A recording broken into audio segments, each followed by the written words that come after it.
dando prosseguimento às nossas atividades da manhã, eu quero chamar o Ivan Contente Marques, que é o diretor executivo do Instituto Sou da Paz, também parceiro desses diálogos, e também foi lá em São Paulo, que, inclusive, redundou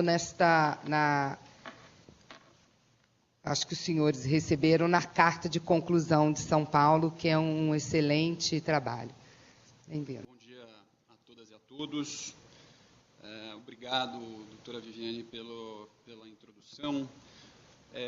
Falar depois do doutor Marlon é sempre muito complicado, ainda mais na disposição que nós acabamos chegando para esse seminário. No seminário de São Paulo, eu falei umas 4 horas depois.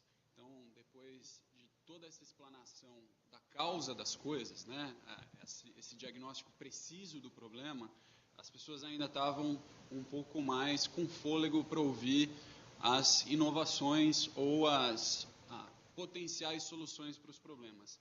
Agora, eu acho que a expectativa é muito maior, Marlon, porque está todo mundo ávido para saber o que o Sou da Paz e eu vamos trazer aqui como inovações. O título também é um pouco cruel com a apresentação, porque cria essa expectativa de inovações necessárias para garantir uma polícia democrática. É uma tarefa bastante difícil, porque enxergam ou a ONG, lá vem as ONGs, né, lá vem os direitos humanos, querer, né, botar o bedelho nas polícias e querer transformar o mundo, ou fica essa grande expectativa do que vai ser trazido. A gente vai tentar falar um pouco das duas coisas. Antes de mais nada, é importante falar um pouco sobre o Instituto Sou da Paz, que é uma organização de São Paulo, apesar de muita gente confundir a sua localização. Muita gente me pergunta se o Sou da Paz não é do Rio. Não à toa, nós temos muitos trabalhos, muitos parceiros aqui no Rio de Janeiro, inclusive alguns aqui amigos prestigiando a fala, mas é uma organização de 17 anos que trabalha prioritariamente com segurança pública, sendo a nossa missão contribuir para a efetivação de políticas públicas de segurança. Hoje nós temos basicamente 4 focos bem estabelecidos. Um deles é trabalhar com polícias, não à toa essa iniciativa em promoção da polícia democrática e o direito à segurança pública. A segunda questão é uma parte histórica do Sou da Paz, é a origem do Sou da Paz, que é a questão do controle de armas de fogo no Brasil. A terceira é a redução da reincidência infracional, que é toda a ligação do nosso trabalho com juventude, que está bastante localizado em São Paulo, com propostas bastante pragmáticas e bastante efetivas nessa área. E, por fim, um olhar para a gestão e administração pública para a área de segurança. O Sou da Paz se orgulha bastante em ter participado, inclusive aqui no estado do Rio de Janeiro, da formação dessa cultura de gestão para resultados dentro das forças policiais e das organizações de segurança pública. Fez isso na Secretaria de Segurança Pública aqui no Rio de Janeiro, e contribuiu com um pedaço dessa transformação e implantou integralmente em São Paulo um programa que vem sendo bastante fundamental para a contribuição que nós damos para a segurança pública em São Paulo. E junto nesse eixo de gestão na Secretaria de Segurança Pública e nas organizações policiais vem esse nosso apelo, né, essa nossa provocação para que essas organizações também tragam esses conceitos democráticos, essa aproximação com o Estado Democrático de Direito que tanto necessitam e é tema da minha fala. Obviamente, é importante dizer do que já virou um chavão nos últimos tempos, né, falar desse lugar de fala em que eu me posiciono. Nós estamos aqui posicionados do lado da sociedade civil organizada. Não? Eu represento uma ONG que observa e tenta interferir nessa realidade em que vivemos de violência e calamidade na segurança pública.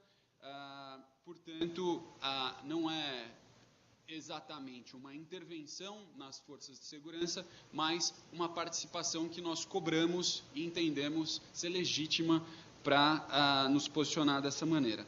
A minha fala ela vai ter vai ser encurtada devido à aproximação sobre as explicações que o Dr. Marlon acabou de fazer sobre polícia democrática e os outros palestrantes que me antecederam e que vão falar depois de mim. Então, eu vou tomar a liberdade de encurtar essa fala em alguns pontos para seguir adiante em 2 pontos fundamentais do que nós podemos trazer como parte dessa solução para a aproximação das instituições policiais que nós temos hoje para esse conceito de polícia democrática. Quem veio cheio de vontade para ouvir sobre inovações, talvez se frustre um pouco. O Brasil, dentro desse diagnóstico compartilhado com a apresentação do Dr. Marlon, ele está bastante atrasado no que tange a questão da polícia democrática e do avanço democrático dentro da nossa sociedade. Então, o que pode parecer inovação, na verdade, já é muito antigo, na verdade, já é muito velho. E aqui eu gostaria de chamar a atenção para 2 pontos fundamentais para a construção desse caminho, que é, basicamente, a participação ativa, o que a literatura estrangeira chama de positive accountability, que e eu vou contar um pouco mais sobre conselhos e como essa participação vem acontecendo numa crítica do que pode ser melhorado. E a segunda parte é a questão da transparência, que passa a ser ponto fundamental se nós quisermos de fato e verdadeiramente cobrar essa participação e cobrar esse outro lado da sociedade. Eu vou começar, eu começaria fazendo essa provocação do porquê precisamos de uma polícia democrática, de como as forças policiais precisam acompanhar os avanços pretendidos pela Constituição de 88, mas a apresentação que me antecedeu já fez isso de maneira brilhante, então podemos poupar tempo. Mas aqui eu gostaria de chamar a atenção para um ponto que o Sou da Paz tem batido muito, que é o entendimento dos serviços de segurança pública, do trabalho policial como uma prestação de serviço público genuíno. Lotin colocou ontem uma questão de sensação de como o policial se vê em relação à sociedade, que é bastante importante para essa reflexão. Se nós entendemos o policial como um cidadão à parte, ou um não cidadão, no que se refere às suas condições de trabalho, a maneira como ele se insere dentro desse jogo democrático, e, ao mesmo tempo que a gente incute nesse policial a dificuldade dele se ver como parte da sociedade, é muito difícil que os serviços de segurança pública sejam vistos como um outro serviço público, como saúde e educação. E aí isso afasta esse profissional das questões de accountability, de prestação de contas, de dever de servir à sociedade como parte da natureza do seu trabalho. E a primeira questão que eu trago para que a gente possa começar a reverter esse problema é o uso de uma medição de qualidade do desempenho desse serviço público, né? Para gerar o que eu chamo dessa coesão entre a atuação policial e sociedade. Eu ia me estender longamente aqui sobre essa questão quase que de reflexão existencial sobre se há de fato um problema entre polícias e sociedade, porque no nosso convívio de 17 anos com forças policiais do Brasil inteiro, muitas vezes nós ainda nos deparamos, apesar desse seminário ter se mostrado um excelente lugar para dizer o contrário, mas nós ainda nos deparamos com esse questionamento de diversas forças policiais, muitas negando que exista um problema de distanciamento entre sociedade e organizações policiais. E aí, enfim, como bom pesquisador, nós gostamos sempre de trabalhar com evidências. E aí nós temos, nos últimos 2 anos, as pesquisas do Fórum Brasileiro de Segurança Pública com o Datafolha, mostrando uma desconexão entre o que essas polícias, nessas respostas que nós recebemos de que está tudo bem, com essa distância, com essa percepção da sociedade. Então, basicamente, uma questão de como o medo exerce um papel fundamental na sociedade e aí eu passo rapidamente por isso, a questão medo versus confiança, e o medo, como esse medo crescente da população, essa sensação de insegurança que começou a povoar os discursos políticos nas últimas eleições, tem levado a esse ciclo de violência, inclusive interferindo em outros assuntos que o Sou da Paz trata, como o controle de armas, né? O cidadão que não acredita nas suas instituições policiais, não acredita na capacidade do Estado de prover segurança, acaba buscando outros medos. E aí uma questão de confiança e legitimidade das próprias polícias em relação aos beneficiários dos seus serviços. E esse gráfico ele é bastante interessante, porque em determinado momento você tem quase que uma junção ali em 97, um pouco antes de 97, entre o medo das pessoas nos criminosos, na criminalidade e nas polícias. E isso tende a ficar num padrão bastante impróprio para um serviço público que é, no fim das contas, o primeiro a atender a população. A gente gosta sempre de lembrar que, apesar de todas as críticas que as polícias recebem, o cidadão em situação de emergência, o primeiro número que ele lembra é 190, e a polícia acaba exercendo um papel que muitas vezes não lhe é responsabilidade, né? Do parto ao atendimento do idoso que cai em casa, o telefone é o da polícia. Então, essa proximidade, que deveria ser uma questão de aproximação da população, que deveria beneficiar, inclusive, essa percepção da instituição policial, acaba sendo desprezado e acaba, muitas vezes, não surtindo o efeito desejado, muito pelo contrário, como as percepções mais recentes têm mostrado. Né? Medo, a população com medo das instituições policiais, com medo da criminalidade, se sentindo absolutamente isolada nessa relação necessária dentro da vida moderna. Então, esses dados estão amplamente divulgados, a apresentação fica à disposição também.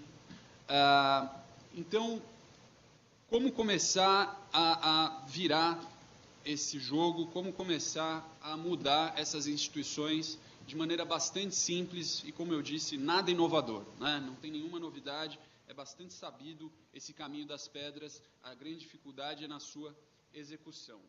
O que eu chamo aqui de teoria da régua quebrada é exatamente esse primeiro diagnóstico que mostra a eterna disputa de narrativas sobre o que é uma medição de sucesso do trabalho das polícias, né? Então, de um lado, a gente tem a visão das polícias sobre elas mesmas, criando narrativas, e essas narrativas geram essas medições, essas mensurações, que nem sempre atendem ao interesse público. E, do outro lado, você tem a sociedade que, ora, heroifica o trabalho policial, colocando esse profissional num patamar que, como bem colocou Lotin, não é saudável para ele mesmo, ou então é a sociedade que aponta o dedo dizendo que a polícia é violenta, a polícia é corrupta, a polícia é isso, a polícia é aquilo, né? Agora, a gente precisa encontrar nessa relação entre sociedade e organizações policiais, e a integração cada vez maior dessas duas partes, uma medida que demonstre algum senso de justiça e que consiga, de fato, dizer se a prestação desse serviço público está, de fato, atendendo esse interesse coletivo. Então, como eu disse, o que nós temos visto é essa questão, do ponto de vista policial, bastante quantitativa. Então, a polícia se vangloria da sua capacidade de resultados operacionais, né? Quantas toneladas de drogas foram apreendidas, quantas armas foram retiradas de circulação, quantos inquéritos foram instaurados, o número de apreensões, como eu disse, enfim. E muitas vezes nós vemos que esse tipo de resultado operacional não demonstra, de fato, um resultado real para a sociedade. O impacto disso na sociedade nem sempre ele acaba sendo visto como o esperado, né? O quanto de homicídios nós conseguimos evitar ou impactar com 3 ou 4 ou 5 ou 50 toneladas de drogas apreendidas? Obviamente, nós temos como medir isso, e isso acaba gerando, de fato, um impacto colateral. Mas a sociedade tem muita dificuldade em entender essa relação. A sociedade tem muita dificuldade em enxergar, na sua sensação de segurança, essa relação. Então, a mídia e parte da sociedade acaba enxergando como sucesso a queda dos indicadores criminais. O quanto isso muda no dia a dia? Nós acreditamos que sim, indicadores criminais são uma boa régua para esse tipo de trabalho. Mas aí entram outros critérios subjetivos que interferem bastante na realidade do dia a dia do policial, como a questão da ausência de abusos e respeito aos direitos humanos, índice de confiança da população, solução de casos midiáticos, né, já partindo para a meia-culpa que o lado da sociedade também traz. Então, a grande solução de um crime que chama de muita repercussão acaba sendo o momento de glorificação das polícias, que deve ser também, mas a gente não pode partir do caso individual para achar que o problema coletivo está resolvido. Mais uma vez, a imagem do policial herói e a medição da sensação de segurança. Recentemente eu tive acesso a um trabalho que está sendo feito pelo Distrito Federal em relação à medição de manchas criminais no DF, com uma pesquisa bastante interessante feita sobre sensação de insegurança. E a grande conclusão desse trabalho mostra que a sensação de insegurança é maior onde a mancha criminal é praticamente inexistente. Então, conseguir coordenar e conjugar esse trabalho das polícias com o resultado, diminuição do medo, diminuição da sensação de insegurança, acaba sendo algo também nesse norte desejado. Falando um pouco de polícia democrática, né, e o que eu chamo aqui de a régua completa, né? Eu trago aqui uma reflexão do Bailey, que diz que a polícia é a manifestação mais visível da autoridade governamental, executando as tarefas mais óbvias, necessárias e intrusivas para garantir o bem-estar de tanto de indivíduos como de comunidades. E esse deve ser o norte. Essa deve ser a mentalidade quando a gente traz a polícia como serviço público completo, como a gente traz a régua que nós queremos para medir esse serviço público e garantir que ele de fato funcione. E aí eu trago aqui essa provocação de que não há inovações, né? Esse caminho, como eu antecipei para vocês, ele já foi pensado há muito tempo, e o exercício desses velhos caminhos ou velhas reformas é que acaba sendo a nossa grande dificuldade. E quando eu falo dessas inovações ou dessas ideias, nós temos uma série delas que podem ser implementadas imediatamente com algumas reformas, né? Então, é preciso pensar sobre o uso da força pelas forças policiais. Apesar da gente ter esse conceito bastante já arraigado nas forças policiais, os últimos acontecimentos têm demonstrado que há um abuso do uso da força em boa parte dos contatos entre forças policiais e a sociedade civil. A gente vê, aliás, muito bem lembrado ontem, né, esse termo sociedade civil e sociedade militar, acho que é a primeira reeducação na nossa linguagem que precisa ser feita para que a gente não tenha, de fato, essa separação até na linguagem. Mas as manifestações que acabaram sendo repreendidas violentamente, e em São Paulo nós temos acompanhado isso muito de perto, o Ministério Público do Estado, inclusive, e o Ministério Público Federal acabaram montando grupos de trabalho para tentar, de alguma maneira, controlar esse tipo de situação, mas é algo que é inimaginável em 2016, os abusos cometidos por forças policiais em manifestações absolutamente pacíficas.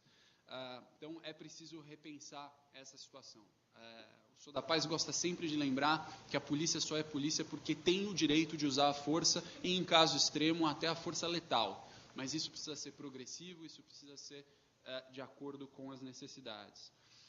Eu chamo a atenção para algo que vem ganhando força também nas discussões internacionais sobre como transformar a polícia ou as polícias em instituições mais modernas, que é o uso de evidências para tomada de decisão e o uso de evidências para avanço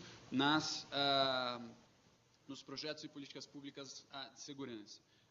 Hoje, com a capacidade de apuração de informações geradas pelas próprias polícias, nós temos muita capacidade de avançar nesse ponto. Eu trago aqui um exemplo do próprio Instituto Sou da Paz, uma parceria com a Polícia Militar do Estado de São Paulo, que vem analisando casos e motivações de abordagem policial, que é um problema que cai um pouco nessa régua quebrada do número de operações. O Estado de São Paulo diz que faz quase uma abordagem por habitante do Estado. Então, são quase 130 milhões de abordagens por ano. E isso não necessariamente gera o efeito desejado. Isso não necessariamente gera a sensação de segurança ou a diminuição da criminalidade desejada. Então, o trabalho coletou uma série de características dessas abordagens, num banco de dados com mais de 20 mil casos, e vem apontando o que deveria ser uma abordagem mais assertiva, que não dependa do chamado tirocínio do policial, essa abordagem de motivação subjetiva. Então, aqui acaba sendo bastante importante. Como eu só tenho 10 minutos, e o mesmo problema de São Paulo aconteceu aqui, eu falo demais, eu vou passar para a mensagem que eu acho que nós podemos avançar bastante, que é a questão do accountability e da participação social. E aqui uma imagem que eu acho que reflete um pouco o que o Lotin falava ontem, né? Trazer as forças policiais para a Constituição. E eu queria falar um pouco sobre a participação social com base em uma outra pesquisa feita pelo Instituto Sou da Paz no começo do ano. Nós temos várias instâncias de participação social. Talvez seja, formalmente, o Brasil não careça de espaços para participação. E eu coloco formalmente nessa minha frase porque esses espaços de participação, ora aumentam, ora diminuem, de acordo com os governos e as suas predileções, mas os espaços estão ali criados, né? A gente tem os conselhos de segurança, os chamados CONSEGs, desde o fim da década de 70, a primeira experiência é uma experiência de São Paulo e isso se espalhou. Essa pesquisa que eu me referia, feita em fevereiro desse ano, mostrou que hoje o Brasil tem mais de 750 conselhos formados, espalhados no Brasil todo de maneira bastante equilibrada. Agora, o que esses conselhos de segurança, o que essa aproximação do cidadão com o seu policiamento do bairro, o seu batalhão ou o seu distrito policial, vem mostrando? Vem mostrando que esses conselhos são basicamente uma forma das polícias se mostrarem como autoridades locais em reuniões que são absolutamente informativas, né? O capitão da Polícia Militar ou o delegado da Polícia Civil, quando participam dessas reuniões, tem meia dúzia de interessados que chegam ali para simplesmente ouvir o que esses policiais têm numa relação bastante autoritária e hierárquica. Os resultados dessa pesquisa ainda não foram divulgados por uma questão contratual, mas eu adianto esses resultados mostrando que, com raríssimas exceções, o modelo não é esse. E, do outro lado, isso forma uma sociedade civil que vai para essas reuniões, vai para esse momento de participação com um papel também pré-definido, que é o de ouvir e ser bastante subserviente com aquilo que está sendo mostrado. Então, que perfil de pessoas são atraídos? Ou aquele cidadão que vê alguma vantagem na proximidade pessoal com o policial, então é o dono do pequeno comércio, é a associação do bairro que quer ter a sua região melhor patrulhada, e deixa de lado minorias, todas elas. Então, em São Paulo, na Praça da República, bem no centro, nós temos uma questão com transexuais, bastante conhecida, que muitas e muitas vezes entram em conflito com a polícia, e o CONSEG da Praça da República é um dos mais ativos da cidade de São Paulo. Não existe nenhuma participação desse grupo nessas instâncias de participação. são raras as exceções. Mesmo em São Paulo, que nós temos, é o nosso local prioritário de atuação, nós temos consegues brilhantes, em que existe de fato esse accountability ativo, né? essa necessidade das forças policiais para prestação de contas, para pedido de sugestões, para participação no exercício da atividade policial. E o Sou da Paz premiou agora em maio, nós temos um prêmio chamado Prêmio Polícia Cidadã, que tenta incentivar boas ações policiais nas 3 polícias paulistas. Nós acabamos de premiar uma ação que envolvia, de fato, um patrulhamento. O tema desse ano foi a redução do indicador de roubo. E um dos premiados foi justamente uma ação que envolvia o uso de tecnologia, aplicativos como WhatsApp, Facebook, para o patrulhamento integrado da Polícia Militar com um bairro que conseguiu reduzir muito seus indicadores criminais de roubo por conta dessa participação. Enfim, quando eu falo de participação ativa, e aí eu já encaminho para a conclusão, nós temos um exemplo. Ontem foi citada a questão da polícia inglesa. Nós, em 2014, tivemos uma visita do comissário de polícia de Londres, na esteira dos protestos de junho de 2013, justamente para falar dessa situação de como as polícias deveriam reagir a protestos e etc.